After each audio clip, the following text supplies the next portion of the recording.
भारत बंद का आह्वान किया है डीजल और एलपीजी की बढ़ी हुई कीमतों को लेकर। रिटेल सेक्टर में एफडीआई की अनुमति देने के लिए और कोल घोटाले में जो लाखों करोड़ रुपए खाया है, इन सब की हम वापसी चाहते हैं।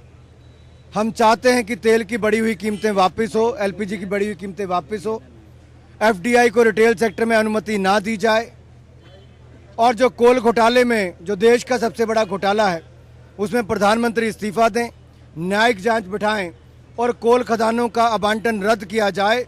इन मांगों को लेकर आज हम सड़कों पर उतरे हैं और हम सभी दुकानदार भाइयों से आग्रह कर रहे हैं कि अपनी दुकानें बंद रखें, हमारा सहयोग दें। अगर एफडीआई रिटेल सेक्टर में आती है तो देश के करोड़ों ऐसे छोटे छोटे दुकानदार, उनको अपनी दुकान बंद करने की नौबत अगले कुछ वर्षों में आ जाएगी। देश में पहले बहुत बेरोजगारी है और दुनिया भर का उदाहरण लें कि चिली जैसे देश में अगर 34% व्यापार वॉलमार्ट कंपनी को मिलता है तो हज़ारों दुकानदार वहां पर दुकान बंद करने पर मजबूर हो जाते हैं, लाखों बेरोजगार हो जाते हैं। अगर छोटे देश में इतना अंतर है तो भारत जैसे देश में कितना बड़ा अंतर होगा। और दुनिया भर में देखा जाए वॉलमार्ट के कर्मचारी को कोई ज़्यादा तनख्वाह नहीं मिलती, वो दुगना काम करके देता है। यहाँ के लोगों को केवल नौजवान पीढ़ी को सेल्स बॉय और सेल्स गर्ल्स बनाने तक ये सरकार सीमित करना चाहती है। हम नहीं चाहते कि भारत के व्यापारियों को कोई धक्का लगे और हिंदुस्तान में बेरोजगारी बढ़े। इसलिए हम चाहते हैं कि दुकानदार भी हमारा साथ दे।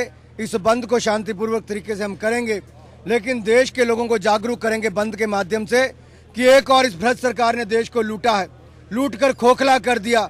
दूसरी ओर आम आदमी को महंगाई की मार से पेट्रोल, डीजल और एलपीजी के दाम बढ़ाए और तीसरी ओर जो एफडीआई को रिटेल सेक्टर में अलाउ किया है उससे देश में एक गंभीर संकट आने वाला है। कांग्रेस के एलाइज भी उसका विरोध कर रहे हैं।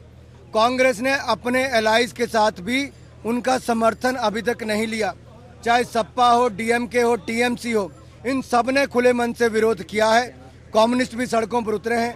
मैं सभी का धन्यवाद करता हूं कि आज ये राष्ट्र विरोधी नीति के खिलाफ वो सब सड़कों पर उतरे हैं, उनका स्वागत है। और देश के लोगों से निवेदन करता हूं, इस भ्रष्ट सरकार को उखाड़ फेंकने के लिए हम सबका समर्थन दें।